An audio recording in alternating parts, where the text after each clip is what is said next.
Тары ұзақ мерзімге сақталатын құнды дақыл. Халқымыз жауынгер дақыл деп те атайды, себебі тары қуаңшылыққа, аңызаққа және ыстыққа төзімді, диқандардан көп күтімді талап етпейді. Ғалымдар тарының шығу тарихы 5-7 ғасырлардан тамыр алады деп жазып жатыр. Әлемде тарының 500-ден астам түрі өсірілетінінде туралы деректер бар. Бұл бағалы дақыл тұңғыш рет шығыс елдерінде, соның ішінде Үндістан, Моңғолия және Алтайда шыққан деген пайымдаулар да бар. Тарының бағалы да құнарлы дақыл екенін ата-бабаларымыз ертеден білген. Сондықтан да артына кеспе көже күн батқанша, бидай көже ел жатқанша, тары көже таң атқанша деген сөз қалдырған. Армысыз қадірменді YouTube көрермен. Сіздермен денсаулық байлық арнасы.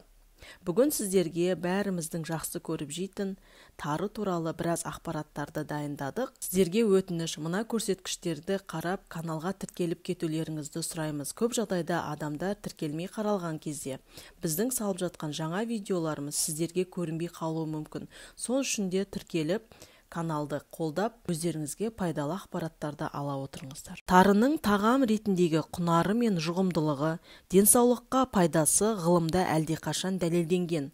Адам ағзасына тоқтықты дарытумен бірге емдік қасиетімен де қадірлі. Ол адамға күш-қуат береді, бауырдың жұмысын жақсартады, қан қысымын реттейді және ішек-қарын жұмысын жақсартады. Ғалымдар басқа да емдік қасиетімен бірге адам ағзасындағы улы заттарды да жоюға септігі бар дегенді айтады.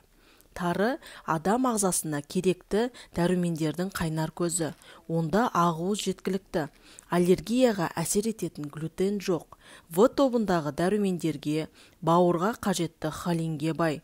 Сүйекке, жүрекке, иммунитетті көтеруге керек магний мен фосфор, калий, цинк көп. Онда көз жанарының бұзылуына әсер етерлік заттардың әрекетін тежейтін антиоксиданттар да бар.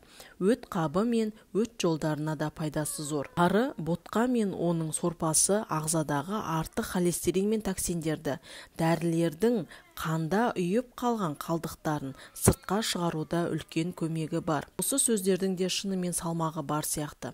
Өзіміз, балаларымыз ауырып қалып кішкентай кездерінде ауруханада жатқан кезде үнемі таңғы асқа тарының ботқасын алып келетін. Яғни бұл жерде ойланарлық жағдайы, күнде сіз ауруханада жатқан кезде антибиотик дәрілер қабылдап, денсаулықты жөндеу мақсатында, қанға өткен антибиотиктерді жою мақсатында осы тары ботқасын күнде ауруханада ұсынатын. Сондай-ақ тары бауырға да пайдалы. Тары ботқасы ағзаны қуаттандырып, артық тұзды сыртқа шығарып отырады.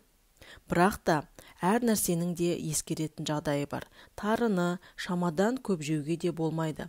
Қалқанша безі жұмысына әсер етіп, гормондарды түзу қызметі төмендеуі мүмкін. Сондай-ақ ағзасында йод тапшылығы бар жандарды тұтынбаған абзал. Тары ботқасы сау адам ағзасындағы зат алмасу процесіне кері әсер тигізбейді.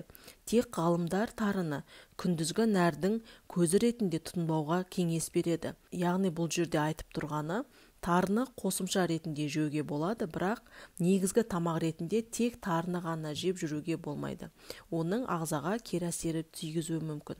Ескерте кететін жайт, гастритке шалдыққан кісілерге тарыны аса көп мөлшерде жеуге сәл тыйым салынады. Тарыда көз жанарының бұзылуына әсер ететін зиянды заттардың әрекеттерін тоқтататын антиоксиданттар бар. Ақталған күріш пен бидайдың ақ ұнына қарағанда тары калий мен лигнянға бай.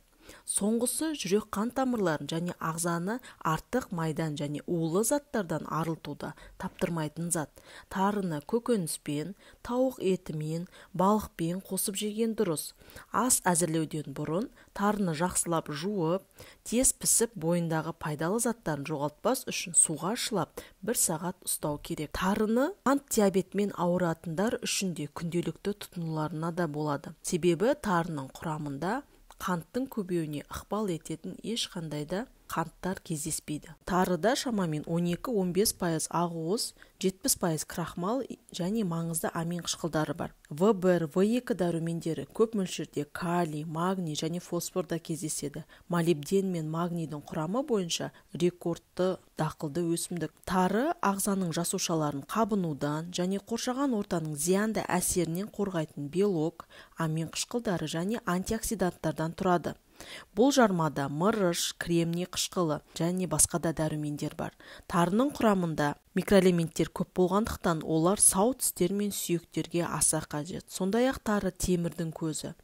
Ол барлық дәнді дақылдар арасындағы темірдің ең бай рекордсмені. 100 граммда шамамен 7 миллиграмм темір бар. Темір организмде қан түзілуіне және оттегінің тасымалдауына өте маңызды. Бірақ адамның ішегі бұл минералды жақсы сіңірмейді, егер ол өсімдік тамағынан болса ғана. Сондықтан дәрігерлер тарыны С дәрумені бар жаңа піскен көкөністермен немесе жемістермен біріктіруге кеңес береді. Бұл денеге темірді жақсы сіңіруге көмектеседі. Тары құрамында глютен жоқ. Сау ағза үшін бұл маңызды. Тары сондай-ақ жүрекке де көмектеседі. Себебі оның құрамында калий мен магний бар. Соның арқасында дәнді дақылдар жүрек қан тамырлары жүйесінің жұмысына оң әсер етеді. Өйткені калий мен магний бұл жүрек қызметінің дұрыс жұмыс жасауына керекті витамин, минералдар. Тары диабет және атеросклерозбен ауыратын адамдарға да пайдалы. Себебі магний 300-ден астам ферменттерді өндіруге ықпал етеді. Олардың көпшілігі инсулин мен глюкозаның сіңуін синтездеуде маңызды рөл атқарады. Қан тамырларын зақымданудан сақтайды. Тары дәнді дақылдар, әсіресе полиқанықпаған және моноқанықпаған майлар арасында май құрамы бойынша жетекші орындардың бірін алады. Дене олардың кейбіреулерін өздігінен шығара алмайды, бірақ олар қандағы липидтерді қалыпқа келтіреді. Бұл тамырларды холестериннің жоғарылауын тудыратын патогендік өзгерістерден сақтайды. Тары ең бір атап өтетін жайт, тары қалқанша безінің патологиясы бар науқастар үшін зиянды, себебі ол йодты қабылдауға кедергі келтіреді. Сондай-ақ адамдар асқазанның төмен қышқылдығы, ішқатуы бар адамдар бас тартуы керек. Өнімді 3-ші триместрде жүкті әйелдерге сақтықпен қолдануы тиіс. Дәнді дақылдарды дайындамас бұрын жарманы ағын сумен шаю қажет.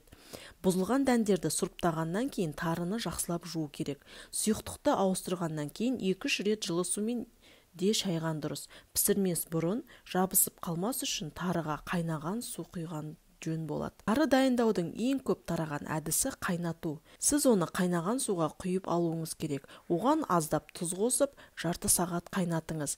1 стакан дәнге 300 стакан су құйған жөн. Көлемнің бір бөлігін қайнаған судан кейін қосып сүтке ауыстыруға болады. Бұл ботқаны дәмді етеді. Бидай ботқасы да дәл осылай дайындалады, бірақ сүт қолданылмайды. Пісіру уақыты екеуінде де бірдей, яғни 30 минут. Мен қадірменді YouTube көрермен тарының пайдасын да және оның қандай адамдарға зияны бар екенін айтып түсіндірмекші болдық. Осы ақпараттарды өздеріңізге пайдалы деп тапсаңыздар, не болмаса тарыны күнделікті қолданып жүрген болсаңыздар, қандай әсерлеріңіз бар, сол арқылы комментарийға бөлісіп кетсеңіздер болады. Зейін қойып тыңдағандарыңыз үшін баршаңызға үлкен алғысымызды айтамыз.